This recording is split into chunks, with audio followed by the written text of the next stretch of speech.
Assalamu alaikum wa rahmatullahi wa barakatuh. Before we begin this video, don't forget to give it a like. It truly encourages us to keep sharing beneficial content, inshallah. And if you haven't already, subscribe to our channel and turn on the notification bell so you won't miss our future videos on faith, spirituality, and Islamic reminders. Barakallahu feekum. May Allah bless you, and enjoy the video. Sometimes, we think our emotions are just passing feelings. We try to dismiss them, silence them, or explain them away. But in the quiet moments of our lives, when everything slows down, there's that persistent tug in the heart. A name, a face, a memory that doesn't fade. When someone keeps coming to your mind again and again, despite time, distance, or even your own efforts to forget, it might not be random. It might be something deeper. In Islam, we are taught that the heart is not just a physical organ. It is a vessel through which Allah communicates subtle truths. Allah says in the Qur'an, "And know that Allah comes in between a man and his heart." Quran 8:24. That means, sometimes, what you feel strongly inside might be a spiritual message that needs your attention. There are moments when Allah speaks to us through circumstances we don't fully understand. You might be scrolling through your phone, and suddenly you see their name. You walk down the street, and someone passes by with a fragrance that brings back memories. Or you dream of them, not once, but several times, and wake up with a strange calmness or restlessness. These patterns are not to be ignored. While it's dangerous to obsess or build assumptions based on our emotions alone, it is also important to recognize that Allah may place people in our lives for reasons we don't comprehend immediately. There's a divine wisdom behind every attachment of the heart, every connection that refuses to break. Ask yourself, why this person? Why now? Why does your heart still feel a pull toward them, even after time has passed, even after logic says it's over?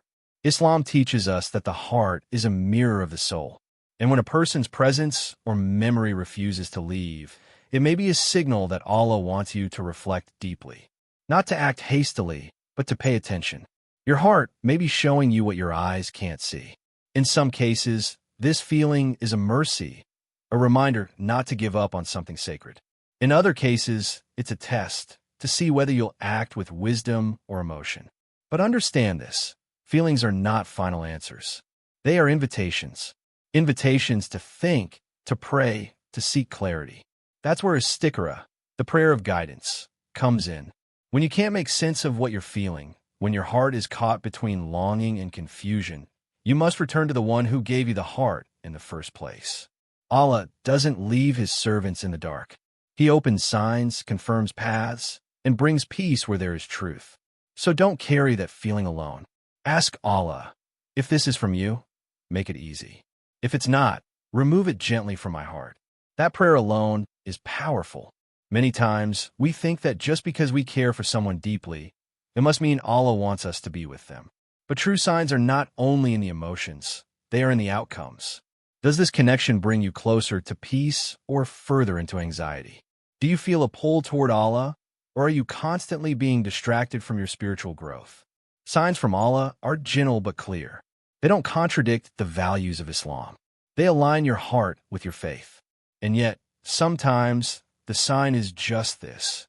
You can't stop thinking about them because there's an unresolved purpose. It may be that Allah wants you to pray for them, not be with them. It may be that their role in your life was brief but meaningful, and what remains now is a lesson, not a future. But you'll never know unless you pause and ask, not yourself but your Creator. Feelings may start from within, but only Allah knows where they are meant to lead. He sees what you cannot. He protects you from what you don't even know is harmful. So when someone keeps appearing in your mind, don't rush to conclusions. Don't assume it's love, or fate, or wishful thinking. Sit with the feeling. Make dua. Ask Allah to purify your heart of what's not meant for you, and to increase what is truly written for you. Ask Him to guide your steps toward clarity, not confusion. The heart is a sacred trust, and when it stirs repeatedly for someone, it may not be obsession. It may be an invitation from the divine to seek answers higher than your own logic. And perhaps the greatest peace is found not when the feeling goes away, but when you find the reason behind it, in prayer, in trust, and in surrender. Because when Allah is at the center of your heart, He will never allow anything to remain there that isn't meant to be. It's one of the hardest things for the human heart to accept when Allah removes someone from your life, especially when that person meant everything to you. Maybe it was someone you saw a future with, someone you prayed for, someone you imagined building a life with.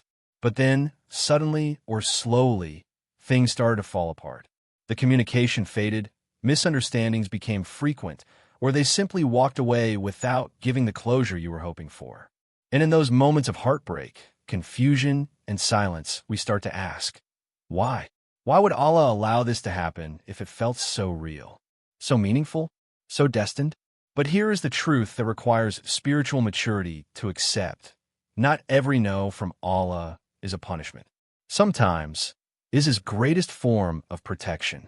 Sometimes the relationship was never meant to go further because it would have destroyed something within you that Allah was trying to preserve. Or perhaps it would have delayed a blessing that He has been preparing for you. You see, Allah knows what we don't. He knows the secrets of hearts, the intentions behind actions, the future consequences of what we want today.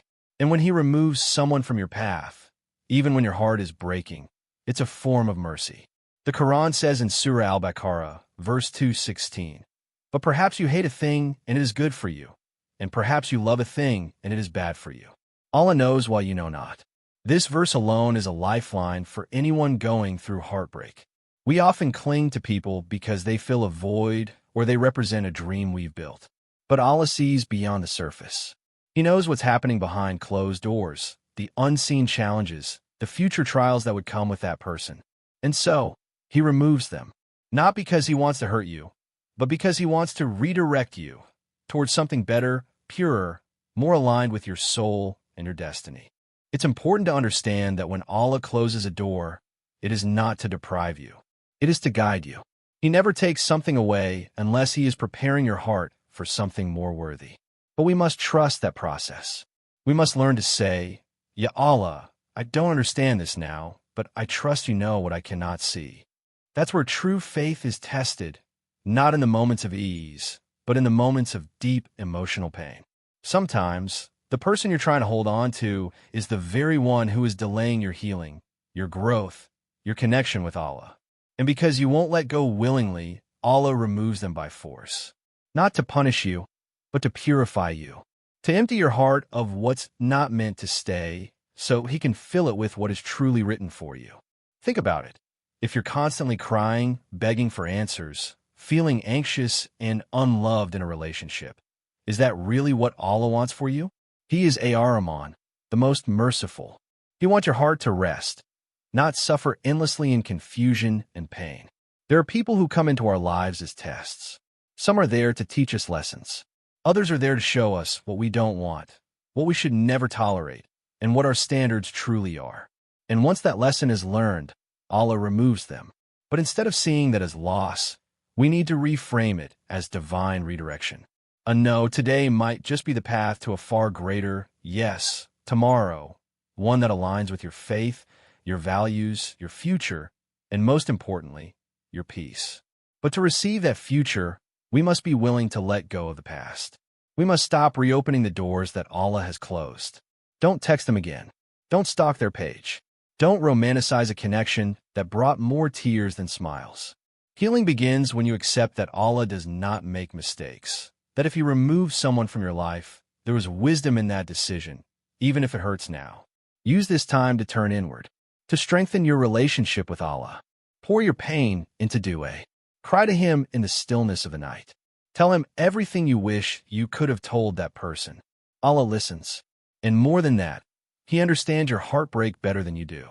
He created your heart, after all.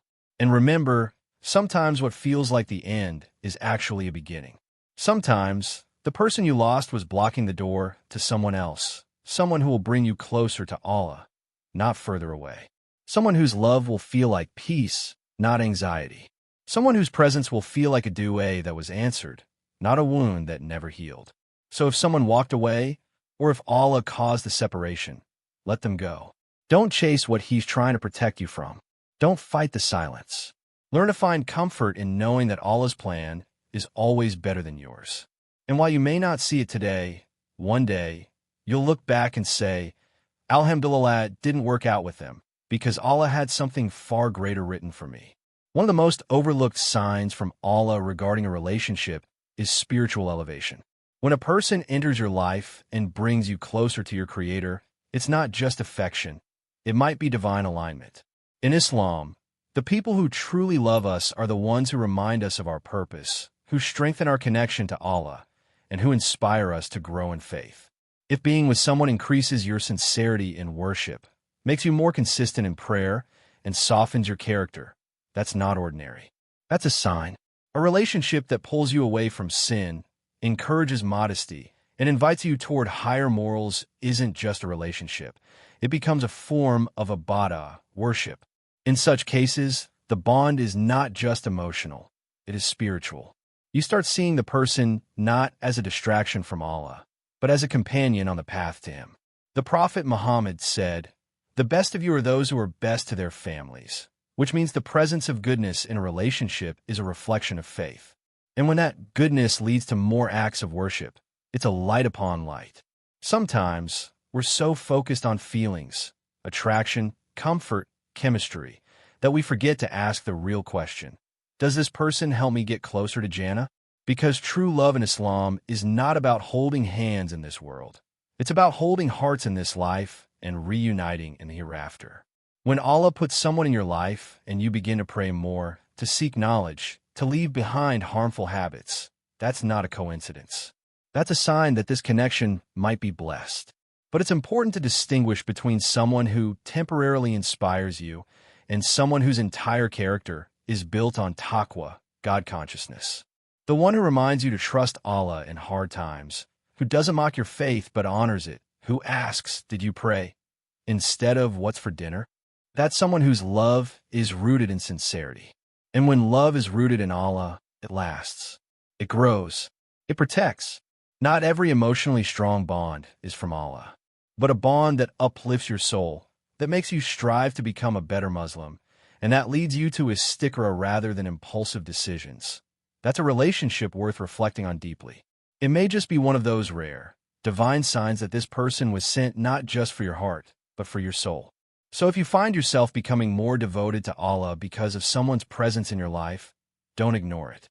It may be a quiet, yet powerful indication that Allah is showing you something pure, something that's meant to be nurtured with prayer, patience, and purpose. When you feel that Allah is sending you a sign about a relationship, the most important thing you can do is not rush, but pause and turn inward. In moments of emotional intensity, our first instinct is often to act on impulse, to call, to confess, to reconnect, or to walk away out of frustration. But in Islam, we are taught that true clarity doesn't come from emotion. It comes from surrendering the matter to Allah. That's where tawakkul, trust in Allah, and salat al-istikhara, the prayer of guidance, become essential. If someone keeps coming back to your mind and heart, and you truly believe it might be more than a passing thought, begin by making sincere dua. Speak to Allah the way you would speak to someone you trust completely. Say, "Ya Allah, if this person is good for my deen, my life, and my future, bring them closer to me in a way that is pleasing to you. And if they are not, then remove them from my heart and my path gently." This type of prayer opens the door to divine intervention. But more importantly, it places the decision in the hands of the one who knows what you do not. After making dua, perform salat al-istikhara. It's a powerful act of surrender. Through it, you're asking Allah to either ease the path or block it, not based on your desire, but based on His knowledge. And the response may not come as a loud, obvious sign. Sometimes it comes as a deep sense of peace or a growing discomfort. Sometimes it manifests as doors suddenly opening with ease or being shut firmly, even when you don't understand why. That is your answer. But once you seek Allah's guidance, you must be willing to accept it. That's where tawakkul comes in, trusting that even if the answer doesn't align with your emotions, it aligns with what's best for your soul. Allah never guides you towards something that will destroy you, and He never turns you away from something good without having something better in store. Also, seek counsel from people of wisdom. The Prophet said, "The one who consults will not regret." Sometimes, someone outside of the situation can help you see things more clearly. And above all, Stay connected to your faith throughout the process. Relationships can be emotional storms, but your prayer, your Qur'an, your dhikr, these are your anchors. When you put your trust in Allah, He won't leave you lost. And if someone is meant for you by His will, the connection will happen, not through force or fear, but through calmness, ease, and spiritual harmony. So don't act out of desperation. Act with faith. Let Allah guide your heart, and He will never let you go astray. May Allah bless you and guide you to a life filled with mercy, love, and tranquility.